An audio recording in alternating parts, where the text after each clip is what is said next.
Bem-vindo ao Conversa Fértil, um podcast do Metamorfose, com os especialistas Dr. Felipe e Dra. Adriana. Informação de qualidade para os casais que desejam engravidar.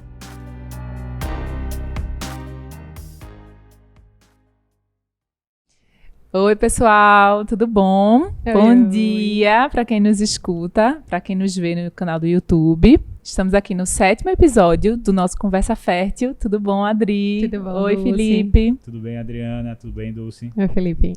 Hoje a gente vai trazer uma temática super interessante, super importante também, né? Que é a doação de gametas e embriões.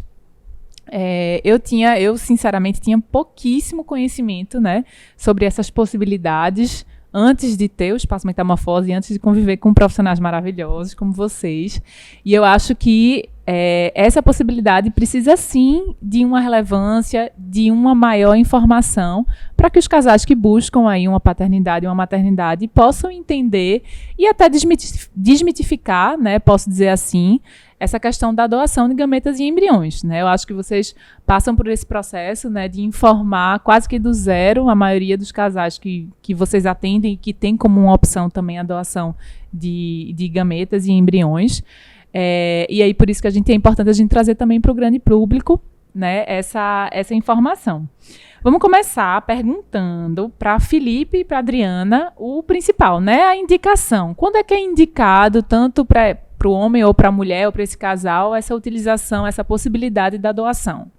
Então, começando pelo homem, a principal indicação para a doação de espermatozoide, no caso o homem, é quando o homem não tem espermatozoide, né, no caso dos pacientes azoospermicos. Existem pacientes azoospermicos que realmente não têm nenhuma produção de espermatozoide e aí não resta outra opção que não seja a doação de sêmen, né, ou a adoção.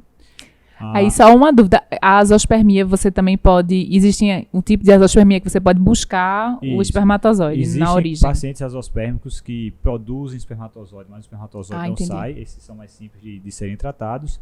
E existem os pacientes azoospermicos que têm uma falha de produção. Nesses, em até 50% dos casos, nós vamos encontrar espermatozoide lá dentro do testículo, então é possível extrair. Mas nos outros 50% dos casos a gente não consegue achar. E aí realmente é necessária a doação de sêmen. E hoje vem sendo cada vez mais utilizada a doação de sêmen para pacientes que mesmo tendo espermatozoide, eles falham múltiplas tentativas de gestação, ou o espermatozoide está muito danificado, um dano alto no DNA espermático, que não é tratável. Então começa a ter essa indicação, não pela falta de espermatozoide, mas pela baixa qualidade do espermatozoide. Sim. E no caso da mulher, Adri, me conta, que eu acho que o da mulher, inclusive, é até menos conhecido que o do homem, né? O homem, acho que a gente já viu em novela, a gente já viu em vários casos, né? Até pela facilidade da doação também, né? O homem é muito mais fácil do que realmente você ter uma doação da mulher. Exatamente, Dulce. O homem não precisa de um preparo, né? Uhum. Não vai ter nenhuma exposição a um tratamento para poder fazer a coleta. E realmente, quando a gente vai conversar pela primeira vez sobre óvulo doado com os pacientes, geralmente é isso que a gente escuta. Eu sabia que tinha banco de sêmen, mas existe também banco de óvulo, né? E isso daí precisa realmente ser divulgado. Nós temos sim a possibilidade de obter óvulo doado quando a mulher também não tem óvulo. A maioria a maior parte das vezes a indicação vai ser essa, né? Então, hoje em dia a gente já conversou bastante aqui sobre questão de adiamento da maternidade. Isso. E aí que entra o papel da preservação da fertilidade, né? A gente tenta conscientizar muito para que exista o congelamento dos óvulos numa idade em que a gente ainda consiga, então, utilizar os próprios óvulos. Porque se a gente esperar muito tempo, às vezes chega paciente com 43, 44, 45 anos para fazer tratamento, e aí a gente pode não conseguir, por uma questão de quantidade de óvulos, né? Não que ela não tenha, mas para o tratamento da fertilização. Se a gente tem uma quantidade muito pequena, como é um tratamento em funil, a gente termina não conseguindo embrião. E a quantidade de embriões alterados geneticamente é gigantesca. Né? A gente vai ter mais de 80% dos embriões alterados, se for numa faixa etária assim, acima de 42 anos. E aí a gente começa a não conseguir um embrião saudável que vai dar um bebê. E aí a gente tem, então, essa opção do óvulo doado, que aí a gente pode pegar um óvulo de um banco que uma doadora, né, doou, e injetar o espermatozoide do marido e depois transferir o óvulo para dentro do útero da mulher. E aí, outra indicação seria, por exemplo, alguma alteração genética na mulher que fizesse com que não houvesse a possibilidade de evitar, por exemplo, para o embrião, né, alguma alteração genética nela que vá obrigatoriamente passar para todos os embriões. Então, mas isso essas alterações genéticas, você sabe, assim, clinicamente, ou, por exemplo, o embrião foi estudado e aí viu essas alterações, todos estão com essas alterações genéticas, mais ou menos nesse sentido, ou tem coisas que você já pode determinar? Na verdade, isso é bem raro, sabe, Dulce, de acontecer. Mas pode haver alguma mutação genética na paciente, que aí ela já chegue com a história clínica e isso demande, né, um estudo. Ou então, às vezes, paciente que chega com história de aborto de repetição, por exemplo, né, e aí a gente vai fazer um estudo genético no casal e detecta, então, algum problema mais difícil de tratar. Isso. E aí, para o casal que vai passar por esse tratamento, né?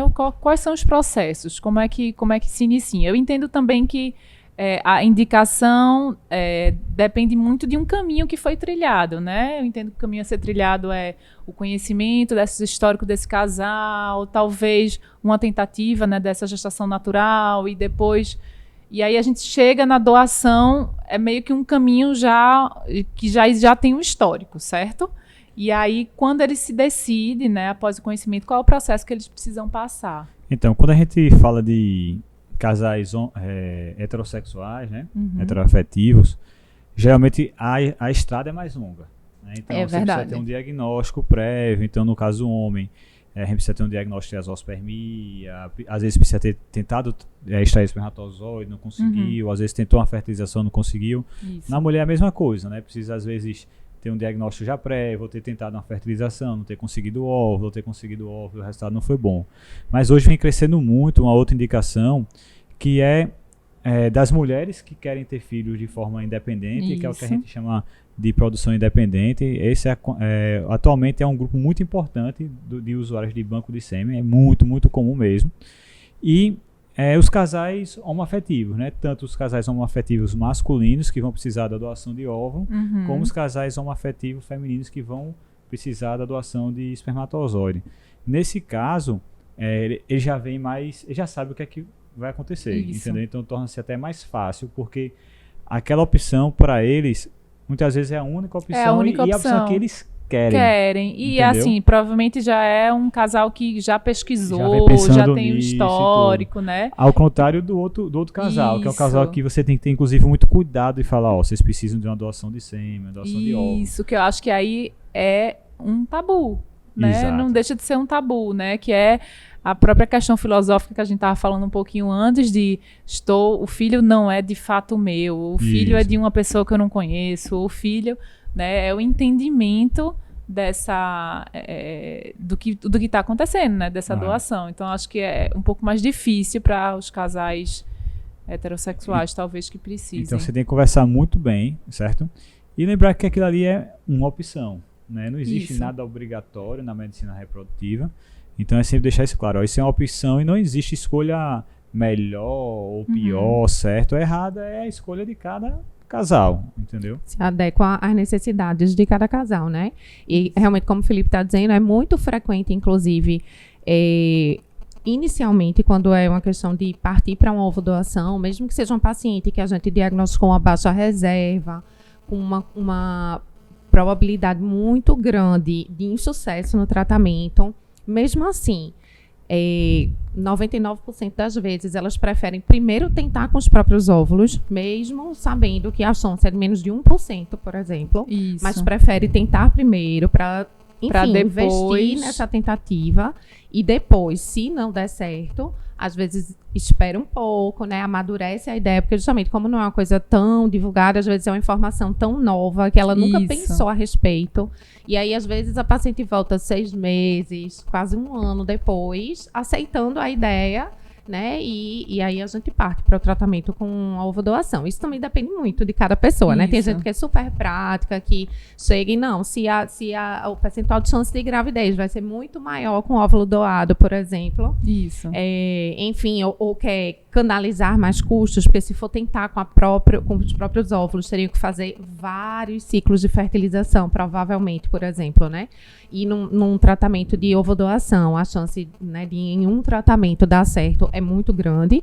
Às vezes a pessoa prefere já otimizar o tratamento dessa forma, né? Então depende muito realmente da forma que a pessoa encara esse óvulo doado. No caso da doação de embriões, Adri, explica um pouquinho mais sobre esse processo, né? A gente estava conversando um pouquinho antes também sobre esses caminhos de doação de embrião que, como eu estava dizendo, é um pouco menos conhecido. Eu mesmo não conhecia como mas uma mulher, ela chega lá e eu quero doar, como é que funciona, né? Porque a gente sabe que para a mulher o processo de doação precisa passar por uma questão de medicamentos, é muito mais invasivo do que o homem. Como é que funciona? Então, para o homem ele só vai precisar fazer como se fosse um espermograma, só que aquele material, ao invés de ser descartado, né, vai ser congelado para ser doado. No caso da mulher, a grandíssima maioria dos casos são doações compartilhadas. Ou seja, é uma mulher que precisa fazer a fertilização e aí ela doa metade dos óvulos dela para uma pessoa que precisa, né? Que a gente chama de receptora. Então, seria essa mulher que está com dificuldade nos óvulos, ela receberia 50% dos óvulos da doadora. Existe também a possibilidade de uma pessoa doar por altruísmo, né? É mais difícil, infelizmente, como você falou, porque aqui no Brasil não pode ter nenhum cunho comercial, né? Então, a gente não pode haver lucro financeiro com o fato de estar doando. Nem para o homem, nem para a mulher, né? Nenhum tipo de doação. E aí, o que acontece é que, como você falou, a mulher vai passar por um momento de uso de medicação, né? Vai se submeter, de todo jeito, a um procedimento para a coleta dos óvulos. Então, realmente, é bem difícil a gente conseguir alguém que faça isso simplesmente para doar. A grande maioria das vezes é alguém que já precisa do tratamento, já vai se submeter, e aí ela doa metade dos óvulos. No caso de doação de embrião, quando a gente faz a fertilização num casal, e eles têm embriões excedentes congelados, né? Que, de repente, engravidou, na primeira transferência tinha mais de um embrião, o embrião continua lá congelado. E esse casal não completou o planejamento familiar, não tem desejo de ter outro filho. Então, eles vão ter aqui no Brasil como opção, eles podem descartar os embriões e eles podem doar os embriões. Então, nesse caso, esses embriões que foram doados, geralmente eles vão ser procurados. Não é uma coisa frequente, né? É bem mais raro, mas geralmente é quando, por exemplo, acontece de ter uma mulher com idade mais avançada que não tem óvulo, tem indicação de fazer uma ovodoação, por exemplo, e o marido é azospérmico. Isso. Então, já que vai partir para óvulo doado e sêmen doado, aí eles pensam, vai ser talvez mais rápido e também, justamente, como não pode ter ganho com isso, né? Então, também a questão de custo, então terminam partindo para um embrião doado. Mas, né? dentre o mais comum, talvez, ou de maior aceitação, a doação de receptividade do sêmen é maior, eu acho que depois do óvulo e, por último, o embrião, talvez. O que é que vocês acham? Ou é uma percepção pessoal, ou independe? Eu acho que isso é muito pessoal. A doação de sêmen, ela já existe há muito tempo. Isso. Né? Então, é uma coisa que os casais já pensam. Por outro lado, o homem, às vezes, ele é difícil, ele é resistente, porque o homem ele confunde muito a questão da infertilidade com a virilidade. A gente já conversou isso aqui no podcast em outras oportunidades. Então, não é simples. Eu acho que isso vai depender muito de casal para casal. Com relação à doação de sêmen, como já é uma coisa antiga, você já tem hoje instituições já bem estabelecidas. Você já tem bancos de sêmen bem estabelecidos. Você tem banco de sêmen nacional aqui no Brasil, você tem banco de sêmen internacional, você pode comprar sêmen tanto de um banco nacional quanto do internacional. O processo de escolha é bem mais tranquilo, porque você tem mais doadores, porque é simples, né? Então você consegue recrutar mais pessoas para doar, e aí você tem um catálogo de escolha de doador. No Brasil, é um pouco mais restrito, porque a doação obrigatoriamente é anônima e sem nenhuma remuneração. Mas a pessoa que está recebendo, ela tem aquelas informações sobre o sêmen, ou isso é novela só? Ela vai ter assim... Ela vai saber a cor do cabelo, a cor da pele, né, a cor dos olhos, algumas características físicas. No Brasil, é só descritivo. Entendi. Existem também alguns poucos estudos genéticos que são feitos, o rastreio de algumas doenças, tá? Nos bancos de sêmen internacionais, aí vai variar muito de acordo com cada país. Mas, por exemplo, os Estados Unidos é super permissivo. Então, você vai ter acesso à foto do doador. Alguns a foto é só quando é criança. Outras vezes a foto já é quando é adulto. Né? Você vai ter um rastreio muito maior de doenças, né? Doenças genéticas, doenças metabólicas. Você vai ter muito mais informação sobre... Até acesso à personalidade. Exatamente, eu personalidade, acho, o que é que cursou, histórico profissional, exato, hábitos de vida, hobby, né? Exato, família toda, entendeu? Então você vai ter um relatório completo da família, de cada ente familiar, até 4º grau, o que é que teve, o que é que não teve. E o Brasil permite a importação de sêmen? Você pode importar sim, certo? Através de um banco exato, de gametas, né? Exato, você não pode comprar sozinho, sempre vai vir através de uma clínica ou de um banco. E aí, assim, então o processo de escolha do sêmen americano, ele é melhor, mas é mais complexo, você vai ter mais informações, então, às vezes é necessário uma consultoria. O processo de escolha no banco brasileiro, ele é mais simples, mas você tem menos informações. Então é uma coisa muito bem estruturada, né? E muda muito quando a gente vai falar da parte feminina. E do embrião. E o custo termina sendo bem diferente bem também, mais barato. né, Felipe? E aí eu sempre digo para o paciente, não é que vai ter diferença na qualidade do sêmen entre o brasileiro ou qualquer outro lugar do mundo, mas a quantidade de informação para essa segurança, porque geralmente um dos fatores, né, que leva a uma resistência é esse medo de o que é que pode trazer de genético, né, esse doador. Então, realmente, o Banco Internacional, com a quantidade de informação e de exames que são feitos, né, trazem uma maior segurança. Para óvulo também funciona assim, né? A gente tem aqui no Brasil, o que a gente faz de exames são pouquíssimos exames genéticos, bem gerais.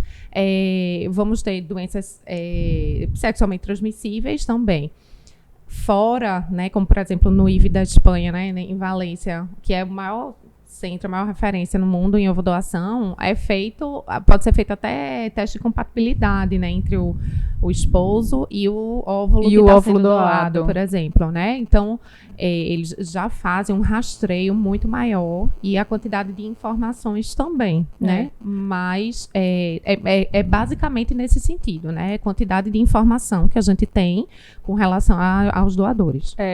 Falando um pouquinho, já que a gente está falando até sobre as diferenças das regras, como é que funciona essa parte das leis, dessa questão de doação, né? A gente estava falando até desse da Espanha, por exemplo. Nesse caso, lá fora, talvez vocês saibam, pode ter essa comercialização dessa doação, de compra e venda, por isso que se tem mais informação. Não sei como é que funciona. Isso. Então, aqui no Brasil, qualquer doação de célula, órgão, tecido, toda tem que ser anônima e sem nenhum cunho financeiro, certo? Isso é regido pelo CFM. E aí a doação de sêmen, óvulos, embriões, existem outras regras, né, que são também regidas pelo CFM. Lá no exterior vai depender de país para país. O CFM é o Conselho Federal de Medicina. Exato. E no exterior vai depender de país para país. Então na Europa, por exemplo, a Espanha é super liberal. Então lá as mulheres podem vender seus óvulos, os homens podem vender seus espermatozoides, mas por exemplo na Itália não. Na Itália não é permitido, então vai depender muito de país para país. Entendi. Aqui no Brasil, eu vou falar especificamente sobre o sêmen, tá? A doação de sêmen, ela pode ocorrer de forma, mais uma vez, anônima, né? Quem vai receber não pode saber quem é a pessoa. O banco de sêmen, lógico, sabe quem é, sabe todas as características. E não tem nenhuma parte financeira envolvida, embora a pessoa o casal ou a pessoa que vai comprar o sêmen gasta dinheiro, quem vai doar não pode receber dinheiro, recebe uma pequena compensação só pelo tempo e tudo, mas nada de grande monta. Pode doar sêmen homens saudáveis, né, acima de 18 anos e até 45 anos, certo? Isso é uma mudança recente, antigamente era até 50 anos, isso vem diminuindo, a gente sabe que quanto o homem mais velho fica, né, maior chance de alterações. E o que é a grande novidade? Embora seja obrigatório ser anônimo, hoje existe uma exceção, que é o quê? Parentes de até 4º grau, certo, do homem, podem doar sêmen para esse homem. Então, isso às vezes é um pouco estranho, mas é uma coisa que é comum em outros países. Então, eu tive a oportunidade de ver lá nos Estados Unidos, homens que não tinham espermatozoide, que queriam usar espermatozoide dos irmãos, primos. Às vezes do pai, entendeu? Do pai. Dependendo da idade do pai, até o pai poderia doar. E aí essa possibilidade existe hoje também aqui no Brasil. Então, um homem ele pode receber espermatozoide do irmão, do pai, até de um tio ou primo, certo? Até parente de 4º grau. E essa doação, a única restrição é que isso não causa incesto. O que é incesto? Por exemplo, uma mulher que é casada com um homem, que o homem não tem espermatozoide, essa mulher não pode receber espermatozoide de um pai. Porque aí como se fosse consanguíneo. E aumenta muito o risco de ter nem do irmão, doença, né? Nem do irmão e tal. Então, geralmente a doação, assim, um homem recebe dos homens da família, ou certo? a mulher. Só que isso existe outras questões da parte filosófica, religiosa e psicológica que precisam ser debatidas de cada caso, mas é uma possibilidade. Uma possibilidade. E essa é a exceção à doação anônima. Isso. No caso das mulheres, Adri. Então, com relação ao que a gente estava falando na Espanha, por exemplo, né, pode sim ser o doador, a doadora, no caso, né, pode sim receber por isso.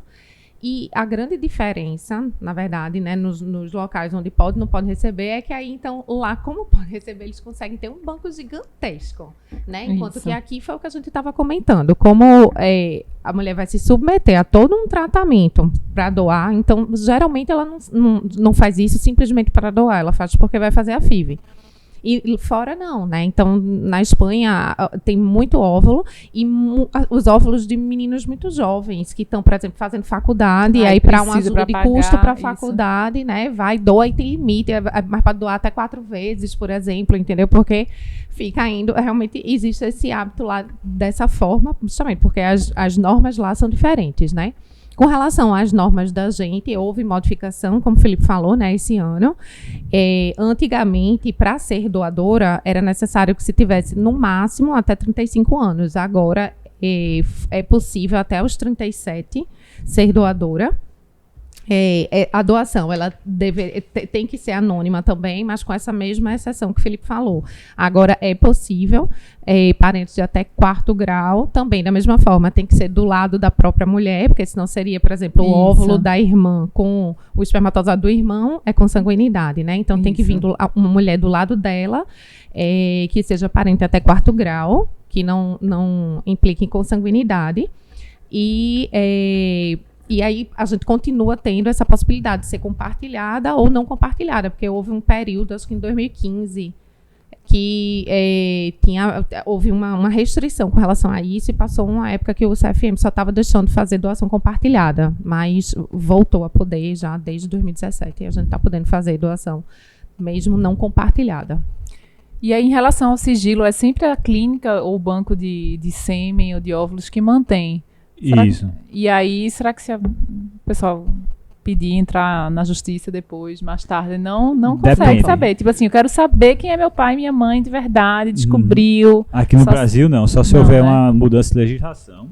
Agora, existem algumas coisas que alguns motivos que podem levar à quebra desse sigilo. Por exemplo, algumas doenças que você precisa saber, fazer teste genético e tudo. Mas aí mesmo assim, eles restringem assim, vamos supor, o casal não vai saber, né? O médico responsável é que vai ter acesso às informações, entendeu? E tem uma outra regra que é importante, que é o seguinte, é restrito também o número de nascimentos que podem derivar daquele doador, porque um doador, por exemplo, a cidade de Recife tem 1 milhão de habitantes, ele não pode doar para várias pessoas em Recife, porque senão se aumenta o risco de ter casamento consanguíneo.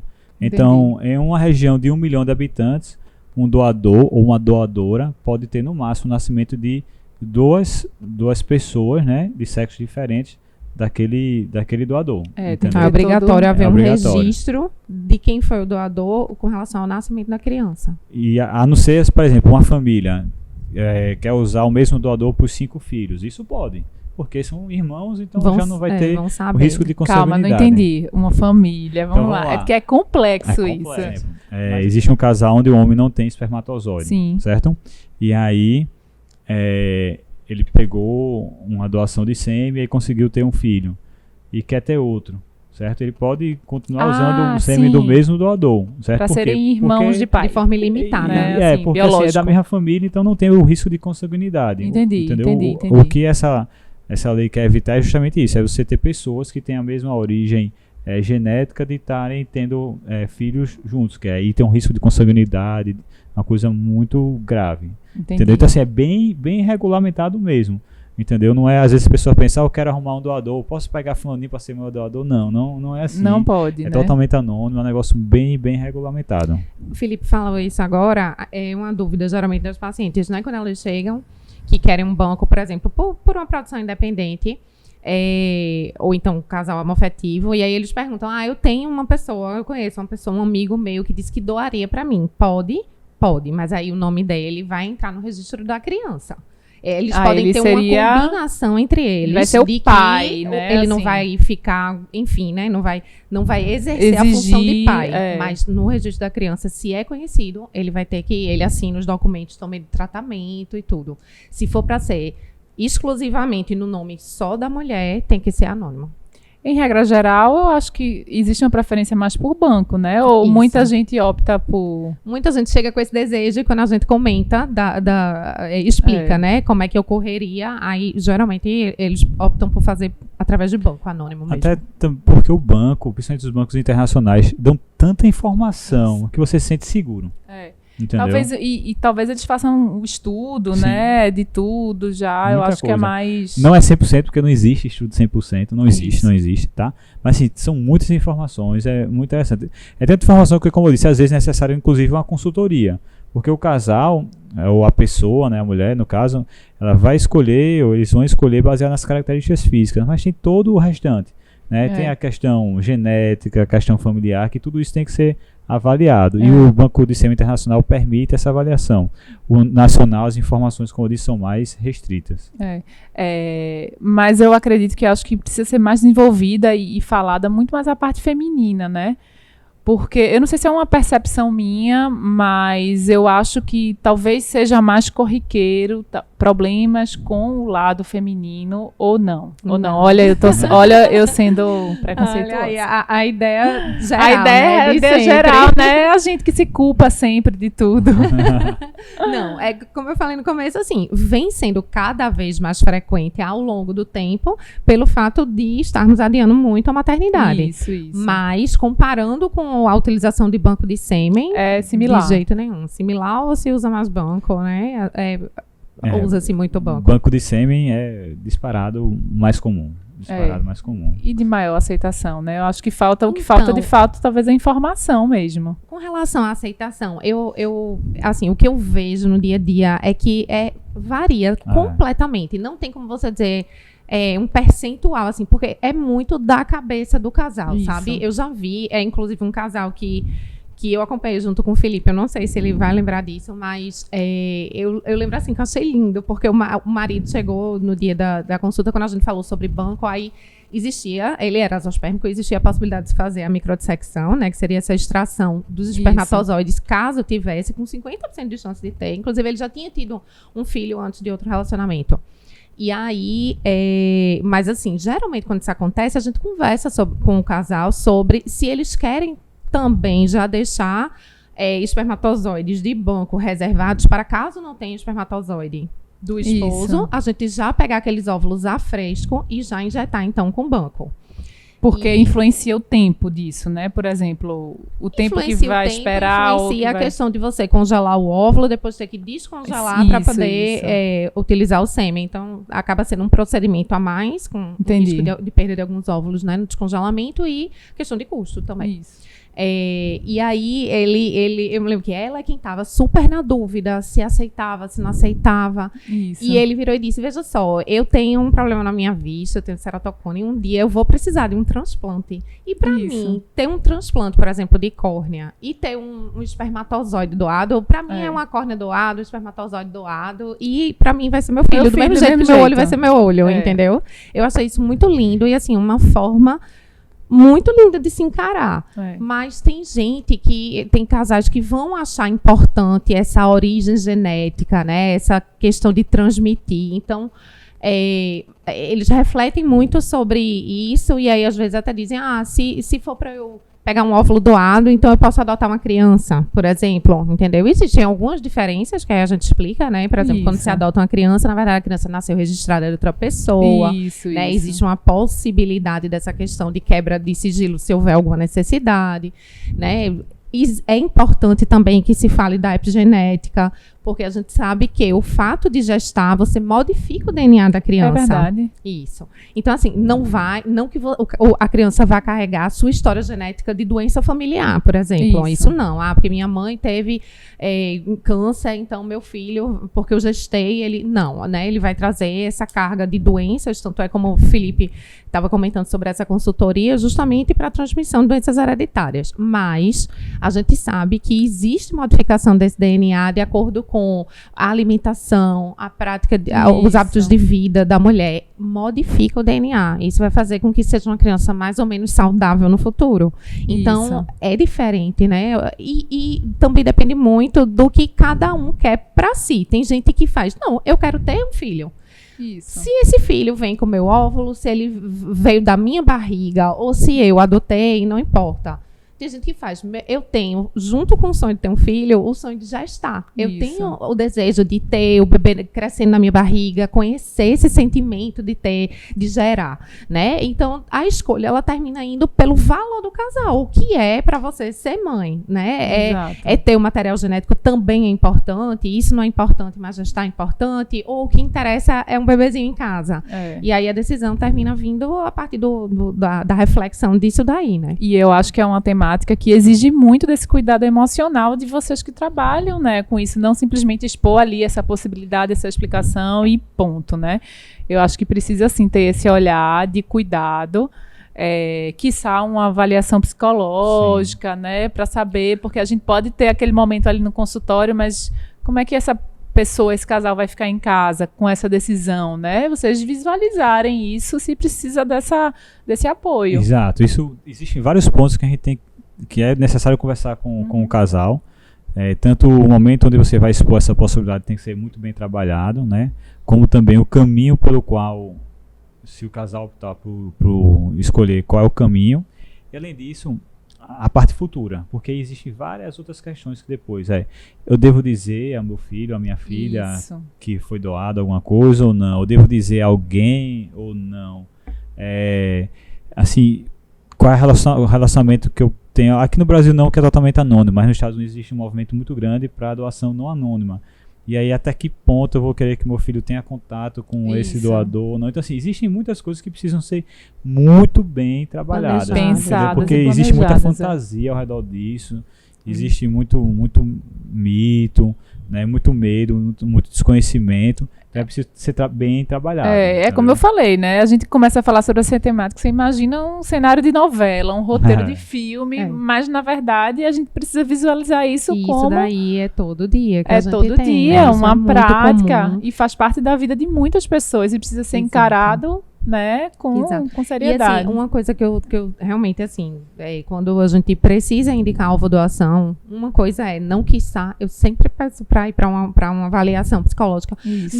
Não que a pessoa tenha que ficar fazendo terapia, ela pode estar muito bem resolvida com aquilo ali. Isso. Mas refletir sobre determinados pontos, porque é uma decisão que é muito séria, e irreversível, né? Depois que já tiver transferido o embrião e o bebê estiver lá na barriga, né? Então, é irreversível. Então, é extremamente importante estar muito certa de como, né? Daquilo ali ser uma coisa que vá realmente, né? Trazer o bem para a família. Adri, eu acho que essa importância do acompanhamento psicológico é muito essencial para, assim, o entendimento desse casal, né, desses profissionais, também de todo mundo que está nesse processo, da própria criança, desse bebê que vai ser gestado, que vai nascer, a saber lidar com isso, com essa questão que é para a vida toda, né, como você falou. Adorei o episódio de hoje, achei que foi super produtivo, achei que é uma temática ainda de pouquíssimo conhecimento, né, não só para os casais que podem passar por esse processo, entender essa opção como uma opção viável, uma opção segura, né? Uma opção que hoje em dia, né, precisa ser considerada até como para a rede de apoio, né? Se você tem um familiar, a gente estava falando aqui, um tio, alguém da família que vai passar por esse processo, você também conseguir aceitar, né, entender e apoiar essas possibilidades. Certíssima, Dulce. É como a questão da preservação de fertilidade, né? Que a gente termina tendo muita gente chegando né, em determinado momento que perdeu, né, o tempo de ter feito, por exemplo, essa preservação, simplesmente falta de informação, né? E alguns casais que decidem ter filhos, a mulher já está mais velha, por exemplo, e não imagina essa possibilidade, só imagina que uma mulher de 45 anos pode ter um bebê com problema, por exemplo, e de repente desiste, não sabe dessa possibilidade, né? Então, até porque é um assunto, você estava falando, é um assunto muito tabu, né? Assim, não preservação, doação, tudo. Então, às vezes, não é uma coisa que você tem numa roda nem de amigos, né? Exato. Então, por exemplo, eu estava com uma amiga que com 39 anos, eu vou começar a pensar em engravidar. Eu que trabalho com isso, eu fiquei assim, ó. Eu falo, não falo, porque a gente fica, né? É um assunto delicado, né? E vem tendo um movimento com relação a isso, né? A gente vê gente que faz a ovodoação e que hoje em dia tá divulgando, tem Instagram para divulgar que fez e o quanto é feliz, o quanto todas essas dúvidas, elas somem depois da realização do bebezinho lá no braço, né? De você ter passado aqueles 9 meses, por exemplo, com a criança dentro de você e você tá com ela lá nos seus braços, como tudo apaga para trás, né? Então, assim, a gente tem muitos depoimentos bonitos de quem já passou por isso e que realmente, assim, a divulgação através de quem já passou por isso é muito mais convincente de que é uma opção real, né, do que até mesmo profissional, porque realmente traz felicidade para muita família. Isso. E gostaria só de ressaltar que a doação de sêmen, óvulo, embrião é uma opção que é boa. Na maioria das vezes, na verdade, vai ser a opção que vai ter a maior taxa de sucesso, mas isso não quer dizer que é a melhor opção para todos os casais. Isso. Então, isso é uma coisa muito individual do casal e tem que ser trabalhado. A gente aqui, a gente não trabalha pela aceitação disso, não. A gente trabalha pela difusão do conhecimento, que as pessoas entendam, tenham informações de como se processa para poder fazer cada um a sua opção. Escolha, né? Exato. Obrigada, pessoal, por mais um episódio. Para quem está escutando, ouvindo a gente pelo canal do YouTube, divulguem, né? Esse é o 7º episódio de uma série de conteúdo super relevante para quem tem esse sonho de ser pai e ser mãe. Obrigada, Adri. Obrigada, Felipe. Até a próxima. Obrigada, Dulce. Felipe. Obrigada, pessoal. Obrigado, Adriana. Obrigado, Dulce. Obrigado a todos. Um abraço.